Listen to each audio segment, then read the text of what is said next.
संत शिरोमणी रोहिदास महाराज यांची 649वी जयंती. या निमित्तानं आज वरवडबकाल नगरीमध्ये रोहिदास महाराज यांची जयंती उत्साहात साजरी झाली. यावेळी मतदारसंघाचे लोकप्रिय आमदार संजय कुटे यांच्या सुविद्य पत्नी अपर्णाताई कुटे, वरवडबकाल ग्रामपंचायतीच्या सरपंच प्रतिभाताई जिंगळे, माजी जिल्हा परिषद सदस्य राजेंद्र ठाकरे, ज्येष्ठ पत्रकार भाऊ भोजने,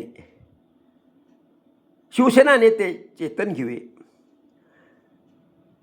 माजी सभापती पांडुरंगजी हाके त्या गावाचे प्रथम नागरिक अनेक प्रतिभा मान्यवर इंगळे या यांचे स्वागत. उपस्थित होते. यावेळी आयोजकांच्या वतीने या कार्यक्रमानिमित्तानं आलेल्या सर्व मान्यवरांचा यथोचित सत्कार करण्यात आला. गाव आणि परिसरातील समाज बांधव या सोहळ्याला मोठ्या संख्येने उपस्थित होते. या ठिकाणी वरवडबकाल इथे आपण साजरी करत आहोत. या कार्यक्रमासाठी कार्यक्रमाच्या अध्यक्षा आपल्या सरपंचताई प्रतिभाताई इंगळे, त्याचबरोबर उपसरपंचताई आणि मंचावर उपस्थित सर्व मान्यवर, माझ्या समक्ष बसलेले सगळे नागरिक बंधू. बघा, संत रोहिदास महाराजांचं 649वी जयंती म्हणजे विचार करा की आपण आपल्या 50 वर्षापूर्वीचा जर काळ पाहिला तर आपल्याला खूप मागास वाटतो. आणि 649 वर्ष आधीचा काळ कसा असेल, त्या काळामध्ये या संतांनी जन्म घेतला आणि आपल्या समाजाला दिशा देण्यासाठी त्यांनी जे काही साहित्य लिहिलं, जे कार्य केलं, त्याचा गौरव आजही या काळामध्ये होतो. म्हणजे खरोखर या संतांचं कार्य नेहमी आपल्याला दिशा देण्याचं काम करतं. संत हे आपल्याला दीपस्तंभासारखे आहेत. जेव्हा त्या काळामध्ये मानवी जीवनाचा संघर्ष जगण्यासाठी होता, अशा काळामध्ये त्यांनी विचार व्यक्त केले.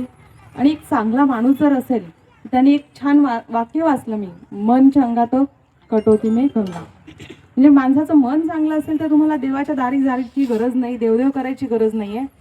मानवाची सेवा हीच ईश्वर सेवा असं समजून आपण कार्य केलं पाहिजे. तेव्हा कुठे समाज हा आपला सुधारित होईल, पुढारलेला होईल आणि सगळा समाज सुखी होईल. असे विचार समाजापुढे मांडणारे संत रोहिदास यांना मी माझ्या वतीने, माझ्या कुटुंबियाच्या वतीने नमन करते. आणि या ठिकाणी हे जे लेआउट आहे, या ठिकाणी ही जी ओपन स्पेस आहे, इथे माझ्या समक्ष जी जागा आहे, तिथे या थोर संतांचं स्मारक बनणार आहे. त्याबद्दल मी खरोखर या सगळ्या तुमच्या आयोजक सगळे आहे मंडळ यांचं खूप खूप अभिनंदन करते. आणि या ठिकाणी आपल्या या स्मारकासाठी जे काही आपल्याला काही सहकार्य असेल तर नक्कीच भाऊ म्हणून, मी म्हणून काय आपल्या पाठीशी असून असे या ठिकाणी मी व्यक्त करते. आणि आपण इथे मला बोलवलं त्याबद्दल आयोजकांचे धन्यवाद व्यक्त करते. मन चंगा तो कटोती में गंगा. आणि समाजातल्या एवढ्या काळानुसार त्यांनी मांडलेला विचार आणि त्या विचारातून आज पाहतो आपण ते विचार घेऊन पुढे निघत आहोत. अशा आणि समानता, श्रीमंत आणि गरीब ही जी दरी आहे, आणि त्यांनी त्यांचा व्यवसाय करत असताना रामजप हा करत असताना एक समाजालाही पुढं कसं नेता येईल आणि ही दरी कुठंतरी कशी थांबवता येईल याच्यावर असं प्रखर असं मांडलं आहे. आणि संत मीराबाई, कबीरदास यांच्या माध्यमातून यांच्या प्रेरित होऊन त्यांचे दोहे आजही आपण ऐकतो आहे. आणि ग्रंथ साहिब यामध्ये त्यांचा उल्लेख होतो आहे. असे संत शिरोमणी रोहिदास महाराज यांच्या जयंतीनिमित्त सर्व इथं उपस्थित सर्वांना शुभेच्छा देतो. माझ्यातर्फे मी विनम्र अभिवादन. आज समाजाचा उत्कर्ष कसा होईल यापुढे आणि येणारा काळ आपण पाहून राहिलो की आपला जो हक्क आहे तो हक्क कोणी हिरावून तर घेऊन नाही राहिला पाहिजे, याचाही बी आपण अभ्यास केला पाहिजे. या जयंतीच्या निमित्ताने इथं वरवडबकाल गावामध्ये जो हा जयंतीचा उत्सव साजरा होत आहे, या कार्यक्रमाच्या अध्यक्ष इथला प्रथम नागरिक प्रतिभाताई इंगळे आणि मंचकावर उपस्थित आमचे ज्येष्ठ मार्गदर्शक भाऊरावजी भोजने काका, देवीदासजी दामोदर काका, जगदीशभाऊ बकाल, आमधरे महाराज, सतीशभाऊ टाकळकर, शांभू डाबरे, वसुभाऊ सळदकर, विजूभाऊ इंगळे, शशीभाऊ डाकोळे, अमितभाई पाशा, कृषी उत्पन्न बाजार समिती संचालक संजूभाऊ इंगळे आणि उपस्थित जमलेले सर्व समाज बांधव, महिला भगिनी आणि तरुण मित्र बांधवांनो, खऱ्या अर्थाने जर विचार केला तर संत रविदास महाराजांची जयंती आपल्या इथं ज्या प्रमाणात मनवल्या जाते त्या पद्धतीने इथं मनवल्याच जात नाही. हिचा खरा प्रचार प्रसार जर बघितला तर हा खरा उत्तर भारतामध्येच याचा जास्त प्रसार आहे.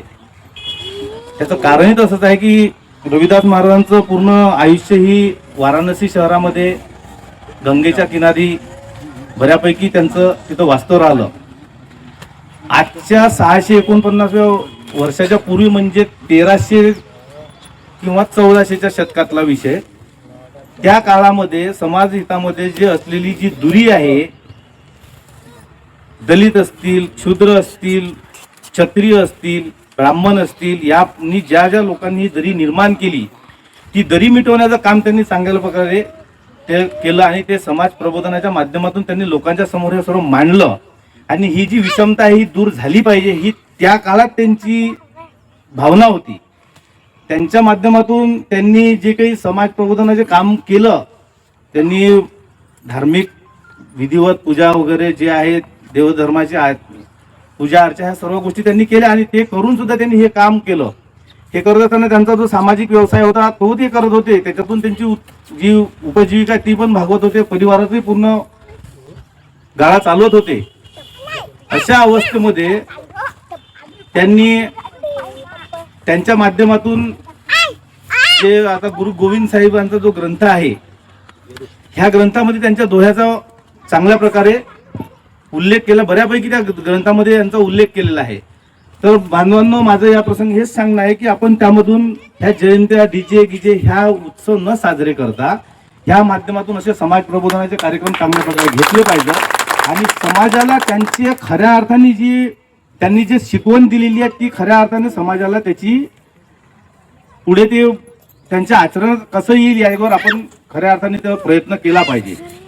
या ठिकाणी आमदार त्यांच्या पत्नी श्रीमती आपल्या अपर्णाताई येऊन गेल्या. त्यांनी सांगितलं की तुम्हाला या लेआउटमध्ये काहींनी जागा उपलब्ध करून दिली, या माध्यमातून तुम्हाला जे काही विकास निधीसाठी सहकार्य लागेल ते त्यांना सहकार्य करतीलच. मी पण तुम्हाला सांगू इच्छितो, केंद्रीय मंत्री प्रतापराव जाधव यांच्या माध्यमातून तुम्हाला जे काही तुम्हाला निधीची भरीव मदत माझ्याकडून करता येईल ती मी प्रामाणिक तुम्हाला करण्याचा प्रयत्न करीन. आयोजकांनी मला इथं बोलावलं, माझा मान सन्मान केला, मला 2 शब्द बोलण्याची संधी. पुनश्च एकदा संत रविदास जयंतीच्या तुम्हाला सर्व बांधवांना खूप खूप शुभेच्छा देतो आणि माझे 2 शब्द थांबवतो आणि माझ्या वाणीला विराम देतो. पूजा पाठ व्हायला लागले, हे व्हायला नाही पाहिजे. ते असे विचार मंच तयार झाले पाहिजेत. त्यांचा विचार जो आहे सर्व असं म्हणजे वक्त्यांनी सांगितलं, काठोक में गंगा वगैरे ऐसा चौराज में जहाँ मिले सबन करून. यापूर्वी सुद्धा ज्या ज्या महान व्यक्ती होऊन गेल्या त्यामध्ये गौतम बुद्धापासून तर आतापर्यंत जे गाडगे बाबापर्यंत सर्वांनी ते सांगितलं की समता असली पाहिजे, सर्वांना अन्न भेटलं पाहिजे. हे जे विचार त्या गाडगे बाबापासून तर आपण मागे जर गेलो तर गौतम बुद्धापर्यंत प्रत्येकाने हा समतेचा विचार मांडलेलाच आहे. मित्र, आपण अजून एक कल्पना आपल्या याच्यात म्हणजे डोक्यात आहे, महिलांच्या संदर्भात सांगतो. म्हणजे असं बोलणार नाही, तेवढंच मुद्दा घेणार आहे आणि बसणार आहे. आपण जे मीराबाईच्या बद्दल आपण नेहमी आपली एक कल्पना अशी आहे, सर्वांचीच आहे की मीराबाई हे कृष्णाची भक्त होती. मीराबाई ह्या कृष्णाच्या भक्त होत्या, ही सर्वांचीच कल्पना आहे. प्रत्येक जण म्हणते की मीरा म्हटलं की ऐशी लागी लगन मीरा हो गई मगन वगैरे. आपण कृष्णाची भक्त म्हणतो, ते कृष्णाची भक्त वगैरे नव्हती, ती रविदासांची भक्त होती. आणि रविदासांनी तिला जे दोहे दिले होते किंवा रविदासांनी ज्याला शिष्य केलं होतं आणि या शिष्य करण्याचे परिणाम एवढे खतरनाक झाले की तिला जहर दिलं आणि मारून टाकलं त्याच्या म्हणजे सासरच्या लोकांनी. ती एक राजाची सून होती. तेव्हा राजेशाही होती, जवळपास 650 वर्षाच्या अगोदर राजेशाही होती. राजपुतांचं राज्य होतं, इकडे मोगलांचं राज्य होतं. आणि अशा वेळेस एक राजाची पोरगी, राजाची सून एक समाजाच्या मागे लागते आणि त्याचे डोळे पाठ करते आणि त्याची भक्त जर आपण वाचले तर तुमच्या आमच्या लक्षात येणार आहे की यांनी कुठेच अंधश्रद्धेला स्थान ठेवलेलं नाहीये. मी त्याच्यापेक्षाही पुढचं वाक्य बोलेल, कदाचित लोकांना पटणार नाहीये. वेद सुद्धा त्यांनी नाकारलेले आहेत. त्या काळात वेद नाकारणं म्हणजे फार मोठा म्हणजे गुन्हा होता. ब्राह्मणांच्या विरुद्ध त्यांनी जे बंड पुकारलं त्या काळात, तो वेद नाकारणं फार मोठा. आजचा हा कार्यक्रम 2-3 दिवसाआधी माझ्या घरी आले लोक आणि मला सांगितलं की मॅडम या पद्धतचा आम्हाला हा कार्यक्रम घेणं आहे. आणि ते ऐकून मला अतिशय आनंद झाला. याचं कारण असं की मागच्या वर्षी सुद्धा त्यांनी असाच हा कार्यक्रम घेतला होता आणि त्यावर्षी सुद्धा मी असंच त्यांना म्हटले होते. 2-3 वर्ष झाले लगेच कंटिन्यू हा कार्यक्रम हे सतत घेत आहे. याच्यापूर्वीही घेत होते, पण गावात एक छोटंसं सभागृह होतं त्यांचं, तिथे एक फोटो होता आणि 2-4 असेच महिला आणि 2-4 पुरुष येऊन तिथं एवढी गर्दी जमत नव्हती आणि तिथं एवढी जागाही नव्हती. छोटाखानी तो कार्यक्रम हे दरवर्षी करत होते आणि 2-3 वर्ष झाले हा असा मोठा कार्यक्रम इथं होत आहे. आणि त्याच वर्षी मी त्यांना सांगितलं होतं की असे दरवर्षी आपण असेच मोठे मोठे कार्यक्रम इथं घडून आणू. आणि जेव्हा मी इथं आली आणि प्रवेशद्वाराच्या समोरच महापुरुषाचे फोटो पाहिले, मला खूप चांगलं वाटलं. आणि हे महापुरुषाचे फोटो जे आपण लावले तर हे महापुरुष आपल्याला असे जिवंत ठेवणं आहेत. आणि जिवंत म्हणजे ते आपणच ठेवणार आहोत, कारण हे जे आपण उत्साह करत असतो, महापुरुषांच्या जयंत्या साजऱ्या करत असतो, तर हे आठवणी आपण आपल्या मुलांना सांगत असतो आणि ते अतिशय महत्त्वाचं आहे. दरवर्षी सुद्धा यावर्षीप्रमाणे दरवर्षी सुद्धा असाच जंगी थाटात हा कार्यक्रम आपण करत राहू आणि मी सदैव तुमच्या पाठीशी राहील अशी मी तुम्हाला ग्वाही देते आणि इथेच 2 शब्द माझे संपवते. धन्यवाद. ह्या कार्यक्रमाचे उत्कृष्ट संचलन शेगोकार सर यांनी केले, तर आभार प्रदर्शन संतोष वानेर यांनी केले.